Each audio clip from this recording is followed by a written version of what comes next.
Hi, welcome to எம்லக்ஷ்மி maths. இன்றைக்கி நம்ம பார்க்க போகிறது engineering மேத்தமெட்டிக்ஸில் matrices and system of linear ஈக்குவேஷன்ற சாப்டர்லேருந்து ஒரு கொஸ்டின்.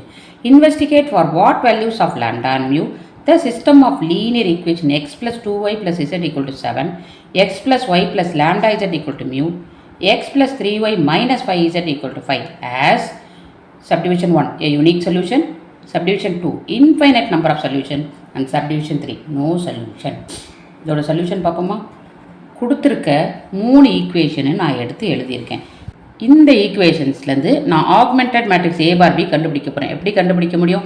ஏன்றது வந்து என்னது? Coefficient of this side, left hand side. இங்கே பாருங்கள், எக்ஸோட கோஎஃபிஷியன்ட் 1, ஒய்யோடது 2, இசட்டோடது 1, 1 2 1. இங்கே 1 1 லாம்டா, இங்கே 1 3 -5.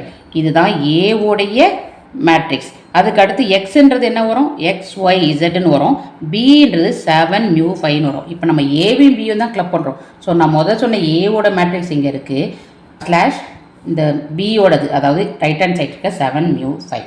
புரியுதாம்மா? முதல்ல இந்த மேட்ரிக்ஸை ரோ எக்கிலான் ஃபார்ம் கொண்டு வரணும். ரோ எக்கிலான் ஃபார்ம் கொண்டு வரணும்னா என்ன பண்ணணும்? ஃபஸ்ட்டு வேலை என்ன பண்ணணும்? ஸ்டெப் 1, இந்த ஃபஸ்ட்டு காலமில் ஃபஸ்ட் எலிமெண்ட்டை விட்டுட்டு அதுக்கு கீழே இருக்கிறதெல்லாம் 0ன்னு கொண்டு வரணும். எப்படி கொண்டு வர போகிறோம்? இந்த ஸ்டாண்டர்ட் ரோ, இந்த ஃபஸ்ட்டு ரோ வச்சு ஆப்ரேட் பண்ண போகிறோம். ஸோ ஃபஸ்ட் ரோவை எந்த சேஞ்ச் இல்லாமல் நான் எழுதிடுறேன். இப்போ செகண்ட் ரோவை இந்த இடத்துல 0 கொண்டு வரோம். இந்த இடத்துல 0 கொண்டு வரணும்னா நம்ம ஸ்டாண்டர்ட் ரோ ஃபஸ்ட்டு வச்சு ஆப்ரேட் பண்ண போகிறோம். இங்கே பாருங்கள், 1 - 1 0, அதாவது R2 - R1 போட்டால் 0 வருது. இதை எங்கே ரீப்ளேஸ் பண்ணணும்? இந்த இடத்துல தானே 0 கொண்டு வரணும், R2ல் போடணும். R2க்கு வந்து R2 - R1. So 1 - 1 0, 1 - 2 -1, lambda -1, mu -7ன்னு வந்துடும். இதே மாதிரி இதையும் 0 ஆக்கணும் இல்லையா? இது R3ல் வைக்கணும். R3ல் இதுவும் அப்படியே பாருங்கள், அழகாக மைனஸ் ஆகுது. R3 - R1 போட்டாலே 0ன்னு வந்துடுது. ஸோ R3ல் R3 - R1 போடணும். So 1 - 1 0, 3 - 2 1, -5 - 1 is -6, 5 - 7 is -2. First step முடிஞ்சுதாம்மா? இன்னும் ரோ எக்கிலான் ஃபார்முக்கு நம்ம இங்கே மட்டும் 0 கொண்டு வந்தால் போதும்.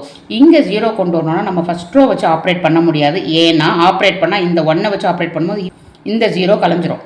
அதனால் நான் வந்து நம்ம ரோ 2 வச்சு தான் நம்ம ஆப்ரேட் பண்ணோம். ஸோ ஃபஸ்ட் ரோவை அதே மாதிரி வச்சுக்கிறோம். செகண்ட் ரோ ஸ்டாண்டர்ட் ரோவை வச்சு ஆப்ரேட் பண்ணுறதுனால செகண்ட் ரோவையும் எந்த சேஞ்ச் இல்லாமல் வச்சுக்கணும். இப்போ தேர்ட் ரோவில் என்ன பண்ணணும்? இதை 0 கொண்டு வரணும்.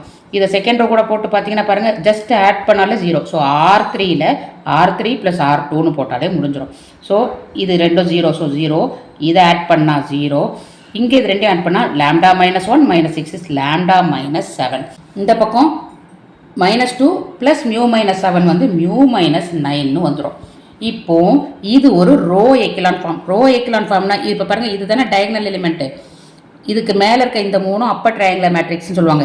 இதுக்கு கீழே இருக்க 3 ரோயர் ட்ரையாங்குலர் மேட்ரிக்ஸ். இந்த 3 0 வந்துருச்சு. இதை விட்டுருங்க, இதுதான் ஸ்கொயர் மேட்ரிக்ஸில் பாருங்கள். ஸோ இதில் லோயர் அதாவது டயக்னலுக்கு கீழே இருக்க மேட்ரிக்ஸ் 0. ஸோ இது வந்து அப்பர் ட்ரையாங்குலர் மேட்ரிக்ஸாக இருக்குது. அப்பரில் தான் வேல்யூ இருக்குது, லோயரில் ஒன்றுமே இல்லை. அப்படி இருந்தால் தான் இது ரோ எக்கிலான் ஃபார்ம்னு சொல்லுவாங்க. புரியுதாம்மா? கீழே இருக்க டயக்னல், லீடிங் டயக்னலுக்கு கீழே இருக்க எல்லா எலிமெண்ட்ஸும் 0 வந்ததுன்னா it is in row echelon form. இப்போது 3 கண்டிஷன் கேட்டிருக்காங்கம்மா. என்னென்ன கேட்டிருக்காங்க? யூனிக் சொல்யூஷன் எப்போ வரும், இன்ஃபைனைட் நம்பர் ஆஃப் சொல்யூஷன் எப்போ வரும், அதுக்கடுத்து நோ சொல்யூஷன் எப்போ வரும். First unique solution. Unique solution எப்போ வரும்னா rank of A bar B, அதாவது இந்த ஃபுல் மேட்ரிக்ஸோட ரேங்க்கும் should be equal to rank of A. Rank of ஏன்னா இது வரையும் உள்ள ரேங்க்குக்கு ஈக்குவலாக இருக்கணும். And that should be equal to the number of variable. இங்கே நம்பர் ஆஃப் வேரியபிள் என்ன? X Y Z. அப்போ 3 வேரியபிள் இருக்கிறதுனால இந்த ரேங்க் ஆஃப் ஏ பார் பியும் ரேங்க் ஆஃப் ஏவும் ஈக்குவல் டு 3ன்னு வந்தால் தான் அது யூனிக் சொல்யூஷன் இருக்கும். புரியுதாம்மா? இந்த rank of A bar B is equal to rank of A should be equal to the number of variable 3ன்னு வந்தால் தான் இது யூனிக் சொல்யூஷன். எப்போ சொல்யூஷன் இருக்கோ அது கன்சிஸ்டன்ட். அதனால தான் நான் system is consistent with unique solution எழுதியிருக்கோம். அப்போது என்ன அர்த்தம்? நமக்கு வந்து 3ன்னு வரணும். ரேங்க்கு 3ன்னு வரணும்னா இந்த இடம் 0வாக இருந்ததுன்னா இந்த ஏ மேட்ரிக்ஸ் பார்த்தீங்கன்னா லாஸ்ட் ரோ ஃபுல்லாக 0ன்னு ரேங்க் 2 வந்துடும். வரக்கூடாது. அப்போ இங்கே 0 வரக்கூடாதுன்னா ஆக்சுவலாக இங்கே பாருங்கள், லேம்டாக்கு 7 போட்டால் 0 ஆகிடும். கரெக்டாக 7 - 7 0 ஆகிடும். அப்போ லேம்டா கட்டாயம் 7ஆக இருக்கக்கூடாது. இருந்தால் ஏ மேட்ரிக்ஸோட ரேங்க் வந்து 2ன்னு போயிடும். நமக்கு ரேங்க் 3 வேணும். ஸோ லேம்டா 7 இருக்கக்கூடாது. அதே மாதிரி இப்போ மியூ எடுத்துக்கிட்டிங்கன்னு வச்சுக்கோங்க. மியூ வந்து இப்போ சப்போஸ் 0வாக இருந்தாலும் கவலை இல்லை. ஏன் தெரியுமா? இது லேம்டா 7 இல்லை, அப்போ 0 இல்லை, ஒரு எலிமெண்ட் இருக்குது. ஸோ ரேங்க் ஆஃப் ஏ வந்து 3ன்னு வந்துடும். இங்கே 0வாகவே இருந்தாலும் ரேங்க் ஆஃப் ஏ வந்து 3. அப்போ ரேங்க் ஆஃப் ஏ பார்பின்னா இந்த டோட்டல் லைன் பார்க்கும்போது இங்கே நம்பர் இருந்தாலும் அதுவும் ரேங்க் 3. ஸோ மியூ என்ன வேல்யூ இருந்தாலும் நமக்கு கவலை கிடையாது. புரியுதாமா? அடுத்து second condition, infinite number of solution. Infinite number of சொல்யூஷனுக்கு இதுக்கும் ஒரே ஒரு டிஃப்ரென்ஸ் தாம்மா. இதுலேயும் rank of A bar B equal to rank of A தான் வரப்போகுது.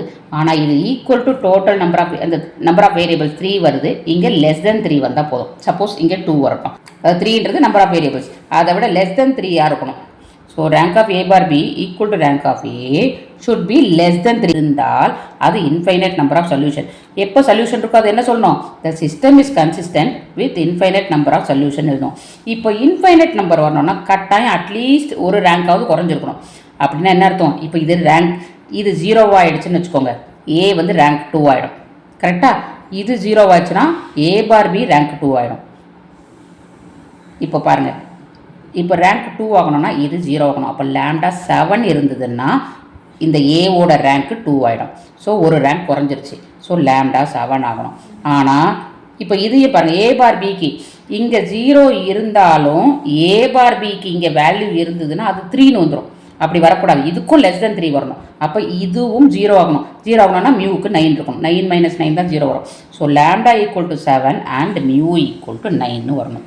அடுத்த ஒரு கண்டிஷன் இருக்குது. என்னது? No solution. நோ சொல்யூஷன் எப்போ வரும்னா இந்த போன 2 கண்டிஷனில் நம்ம என்ன படிச்சிருக்கோம்? Rank of A bar B equal to rank of ஏன்னு தான் பார்த்துருக்கோம். ஆனால் ஒன்று equal to number of variables, ஒன்று less than number of variables. இங்கே அப்படியே மாற்றிவிடும். Rank of A bar B is not equal to rank of ஏன்னு வந்துடும். அதாவது ஒன்றுத்தோட ரேங்க் 3னா இன்னொன்று 2ன்னு வந்துடும்.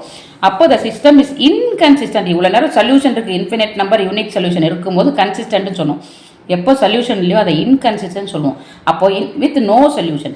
அப்போ நோ சொல்யூஷனுக்கு என்ன இருக்கணும்? நமக்கு ஒரு 2 ரேங்க்கும் வேறு மாதிரி இருக்கணும். அப்போ என்ன ஆகணும்? இங்கே பாருங்கள், இப்போது லேம்டா வந்து 7 போட்டோன்னு வைங்க. 7 - 7 0ன்னு ஆகிடும். ரேங்க் ஏ வந்து 2ன்னு வந்துடும். ஆனால் இது வந்து ரேங்க்கில் இருக்கணும். அப்போ mu is not equal to 9 வரும். இங்கே 0 வரக்கூடாது. இது 0 ஆச்சுன்னா ரேங்க் ஆஃப் ஏ 0. இதுவும் 0 ஆச்சுன்னா ரெண்டுமே 0 ஆகி 2ன்னு வந்துடும். நமக்கு வந்து ரெண்டும் அன்ஈக்குவல் ரேங்க் இருக்கணும். இங்கே 0 வரணும். இங்கே 0 வந்துருச்சுன்னா ஏவோடைய ரேங்க் வந்து 2ன்னு வந்துடும். இங்கே 0 வரக்கூடாது. 0 வராட்டி ஏ பார் பியோட ரேங்க் 3ன்னு வரும். அப்போ இங்கே 9 வரக்கூடாது, இங்கே 7 வரணும். So lambda equal to 7 and mu should not be equal to 9. புரியுதாமா? அவ்வளோதாம்மா இந்த சம்மோட ஆன்சர். தேங்க்யூ.